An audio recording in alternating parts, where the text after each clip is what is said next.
അങ്ങനെ നമുക്ക് ജോളോഫ് റൈസ് കിട്ടിയിട്ടുണ്ട്. ആഫ്രിക്കയിൽ ഞാൻ വന്നിട്ട് എനിക്ക് ഏറ്റവും ഇഷ്ടപ്പെട്ടിട്ടുള്ള ആഫ്രിക്കൻ ഫുഡിൽ ഒന്നാണ് ജോളോഫ് rice.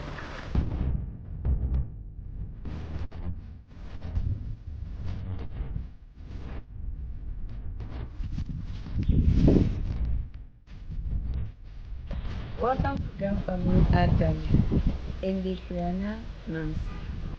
We are going to prepare jollof rice today. Please like our video, share and comment and subscribe. Channel name Grand Family Adam. First of all, we need onion. Two is okay for the jollof. നമ്മൾ ഇത്രയും ഒനിയൻസും എഗ്ഗെല്ലാം വെച്ചിട്ടുണ്ട്. പക്ഷെ നമ്മൾ അതൊരു ഭംഗിക്ക് വേണ്ടിയിട്ട് വെച്ചു എന്നേ ഉള്ളൂ. ഇതിലാകെ നമുക്ക് 2 ഒനിയൻ മതി. പിന്നെ how many ginger We can use all. അപ്പം ഈ 2 എണ്ണം നമ്മൾ യൂസ് ചെയ്യുന്നുണ്ട്. And what about garlic? 3. Our rice is here. Same as oil. നമ്മൾ യൂസ് ചെയ്യുന്നത് ജാസ്മിൻ റൈസ് ആണ് യൂസ് ചെയ്യുന്നത്. അത് നമ്മുടെ കയ്യിലുള്ള ഏത് ബസ്മതി ആണെങ്കിലും ബസ്മതി എടുക്കാം. അങ്ങനെ ഏത് അരി വേണമെങ്കിലും നമുക്ക് ആനിയൻ ബിരിയാണി ഉണ്ടാക്കാൻ വേണ്ടിയിട്ട് നമുക്ക് യൂസ് ചെയ്യാവുന്നതാണ്. പിന്നെ വേണ്ടത് ഓയിലാണ്. These are the ingredients we will be in need of. We have curry powder. Okay, മഞ്ഞപ്പൊടി, Chili powder. മുളക് പൊടി. Onga is a spicy. ഈ സംഭവം നമ്മളടുത്ത് മാഗി ക്യൂബ് ഉണ്ടെങ്കിൽ അത് ഇട്ടാലും മതി. We have tomato paste. This one is mixed. ഇത് ജോളോഫ് റൈസിൻ്റെ ഒരു മിക്സാണ്. നമ്മളെ ടൊമാറ്റോ പേസ്റ്റ് ഇല്ലേ, അത് ആഡ് ചെയ്താൽ മതി ഇതിലേക്ക്. We have rosemary. റോസ്മേരി ഒരു സ്മെല്ലിന് വേണ്ടിയിട്ട്. This just give a nice aroma to the stew. അതെ, നമ്മൾ നല്ലൊരു സ്മെല്ല് കിട്ടും. അതിന് വേണ്ടിയിട്ടാണ് റോസ്മേരി കുറച്ച് യൂസ് ചെയ്തത്. പിന്നെ We have salt. ഇത്രയും ഇൻഗ്രീഡിയൻസ് കൊണ്ട് നമുക്ക് സിമ്പിളായിട്ട് ഗാനിയൻ ബിരിയാണി, അതായത് ജോളോഫ് റൈസ് ഉണ്ടാക്കിയെടുക്കാം.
ഇത് ഫ്രൈ ചെയ്യുന്നതിന് വേണ്ടിയിട്ട്. Yes, we used to fry them. Okay. അപ്പോൾ അവൾ പറഞ്ഞത് എങ്ങനെയാണെന്ന് വെച്ചാൽ, ഈ റോസ്മേരി ഉണ്ടല്ലോ, ഈ റോസ്മേരി ഈ ഉള്ളിയുടെ കൂടെ ഉള്ളിയും ജിഞ്ചറും ഗാർലിക്കും വെച്ചിട്ട് ബ്ലെൻഡ് ചെയ്തെടുക്കും. പിന്നെ നമ്മളിന്ന് മുട്ട വെച്ചിട്ടാണ്, എഗ്ഗ് വെച്ചിട്ടാണ് നമ്മൾ ഈ ജോളോഫ് റൈസ് ഉണ്ടാക്കുന്നത്. Nice. Today you are looking more beautiful. Thank you, ma'am. Who did makeup for you? It's you, Dania. അപ്പോൾ ഞാൻ ചെയ്തു കൊടുത്തതാണ് മേക്കപ്പ്. എങ്ങനെയുണ്ടെന്ന് നിങ്ങൾ കണ്ടിട്ട് പറയൂ, കമൻറ്റ് ബോക്സിൽ അറിയിക്കൂ. അപ്പോൾ നമുക്ക് കുക്കിങ്ങിലേക്ക് കടക്കാം. ചട്ടി വെച്ചു, ഒരു ചീനച്ചട്ടി വെച്ചു. ചീനച്ചട്ടിയിൽ ഓയിൽ ഒഴിച്ചു. അതുപോലെ ഇപ്പുറത്തുള്ളതിലും ഓയിൽ ഒഴിച്ചു. ഒന്നിൽ നമ്മൾ ഒനിയൻ ഫ്രൈ ചെയ്യുന്നതിന് വേണ്ടിയിട്ടും മറ്റേതിൽ നമുക്ക് റൈസ് കുക്ക് ചെയ്യുന്നതിന് വേണ്ടിയിട്ടുമാണ് ഇങ്ങനെ ചെയ്തത്.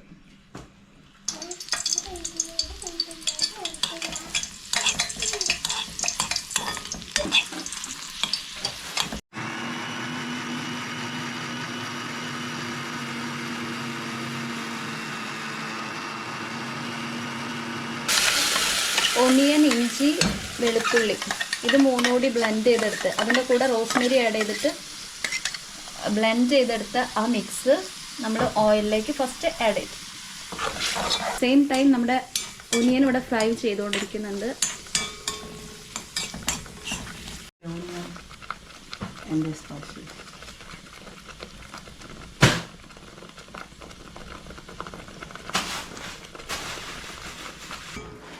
So as for the onion, you don't need to fry it. When the ginger, garlic, onion has steam, you add it fresh like that. It will steam by itself. ഈ onion നമ്മൾ ഈ blend ചെയ്യുന്ന സമയത്ത് കുറച്ച് വെള്ളം ചേർത്തിട്ടുണ്ടായിരുന്നു blend ആവുന്നതിന് വേണ്ടിയിട്ട്. അപ്പോൾ അത് അരച്ചെടുക്കുന്നതിന് വെള്ളം ചേർത്ത് ആ വെള്ളം എല്ലാം ഒന്ന് വറ്റി കഴിയുമ്പോഴേക്കും നമ്മളിപ്പം ജസ്റ്റ് ഒന്ന് ഫ്രൈ ചെയ്ത് വെച്ചിട്ടുള്ള ഈ ഒനിയൻ നമ്മൾ ഇതിലേക്ക് ആഡ് ചെയ്യുന്നു. ഈ സമയം നമ്മളിവിടെ മുട്ട പുഴുങ്ങാൻ വേണ്ടിയിട്ട് വെച്ചിട്ടുണ്ട്. 4 എഗ്ഗാണ് നമ്മൾ എടുക്കുന്നത്. റൈസ് നമ്മൾ 3 കപ്പാണ് എടുത്തത്.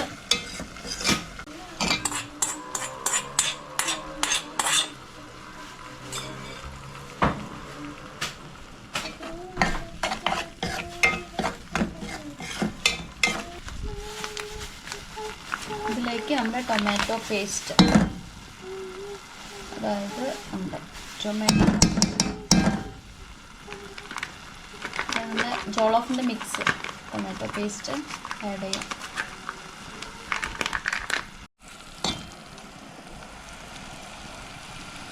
നമ്മുടെ ഈ ഓങ്ക നമ്മൾ മുഴുവനായിട്ട് എടുക്കുന്നില്ല. കാര്യം നമ്മൾ കുറച്ചല്ലേ ഫുഡ് ഉണ്ടാക്കുന്നുള്ളൂ. ആകെ 3 കപ്പ് റൈസ് എടുക്കുന്നുള്ളൂ. അപ്പം അതിലേക്ക് നമ്മളിതിൻ്റെ പകുതി എടുക്കുന്നു. ഈ ഓങ്ക ആഡ് ചെയ്തു.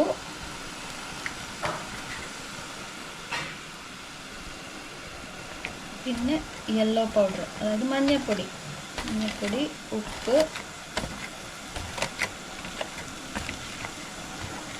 മുളക് പൊടി.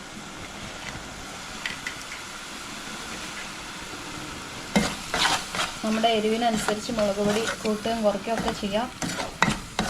ജോളോഫ് റൈസിൽ ഞങ്ങൾക്ക് അത്ര എരിവ് ഇഷ്ടമല്ല. അപ്പോൾ കുറച്ചേ എരിവിടുന്നുള്ളൂ. എരിവ് കൂടുതലുണ്ടായാൽ മക്കൾ കഴിക്കാൻ ബുദ്ധിമുട്ടാണ്. കഴുകി വെച്ച റൈസ് ഇതിലേക്ക് ആഡ് ചെയ്തു.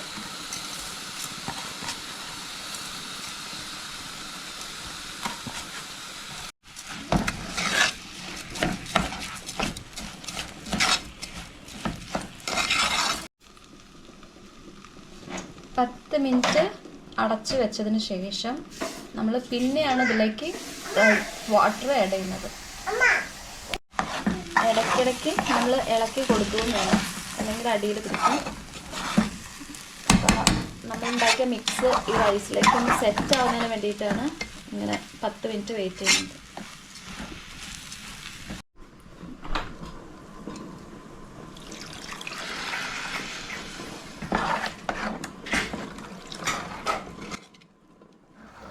ആവശ്യത്തിന് വെള്ളം ഒഴിച്ചു കൊടുത്തു കഴിഞ്ഞ് പിന്നെ നമ്മൾ സാധാ ബിരിയാണിയൊക്കെ വെക്കുന്ന പോലെ തന്നെ അടച്ചു വെക്കുക. അത് കഴിഞ്ഞ് നോക്കുമ്പോഴേക്കും അത് റെഡി ആയിട്ടുണ്ടാവും. വെള്ളമെല്ലാം വറ്റി, ചോറൊക്കെ ഇടയ്ക്കൊന്ന് ചെക്ക് ചെയ്ത് നോക്കുക. അപ്പോഴേക്കും വെള്ളമൊക്കെ വറ്റി നമ്മൾ സാധാ റൈസ് പോലെ ആയിട്ടുണ്ട് എന്നാണെങ്കിൽ, വേവായിട്ടുണ്ട് എന്നാണെങ്കിൽ നമുക്ക് എടുത്തിട്ട് സെർവ് ചെയ്ത് കഴിക്കാവുന്നതാണ്. അങ്ങനെ നമുക്ക് ജോളോഫ് റൈസ് കിട്ടിയിട്ടുണ്ട്. ആഫ്രിക്കയിൽ ഞാൻ വന്നിട്ട് എനിക്ക് ഏറ്റവും ഇഷ്ടപ്പെട്ടിട്ടുള്ള ആഫ്രിക്കൻ ഫുഡിലൊന്നാണ് ജോളോഫ് റൈസ്. നമ്മൾ എരിവ് കുറച്ചിട്ടാണ് നമ്മളിത് ഉണ്ടാക്കിയത്. മക്കൾ അവർക്ക് ഈ റൈസിൽ എരിവിടുന്നത് ഇഷ്ടമല്ല. അപ്പം നമ്മൾ അത് കുറച്ചിട്ടുണ്ട്. അതുകൊണ്ട് അതിൻ്റെ കൂടെ ഞാൻ മുട്ടയാണ് കഴിക്കുന്നത്. പണിയൊന്നുമില്ല, പെട്ടെന്ന് കഴിയുന്നതാണ്. ഇനി നമുക്ക് കഴിച്ചു നോക്കാം എങ്ങനെ ഉണ്ടെന്ന്. നല്ല സ്മെല്ലാണ്, അടിപൊളി സ്മെല്ലാണ്. കഴിച്ചു നോക്കട്ടെ. ബിരിയാണി, നാട്ടിലൊരു ബിരിയാണീൻ്റെ ഒരു ടൈപ്പാണ് ആഫ്രിക്കൻ ഫുഡിലെ ജോളോഫ് റൈസ്.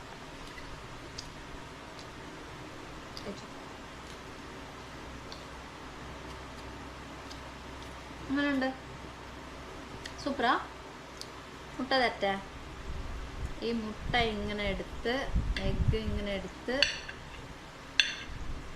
ഇതിൻ്റെ കൂടെ ഇത് വെച്ച്. അപ്പോൾ നമ്മൾ ഇന്നത്തെ വീഡിയോ ഇവിടെ വൈൻഡപ്പ് ചെയ്യാണ്. നിങ്ങൾക്ക് വീഡിയോ ഇഷ്ടമായിട്ടുണ്ടെങ്കിൽ ലൈക്ക് ചെയ്യുക, ഷെയർ ചെയ്യുക, കമൻറ്റ് ചെയ്യുക. വീണ്ടും അടുത്ത വീഡിയോയിൽ നമുക്ക് കണ്ടുമുട്ടാം. അതുവരേക്കും ബൈ ബൈ.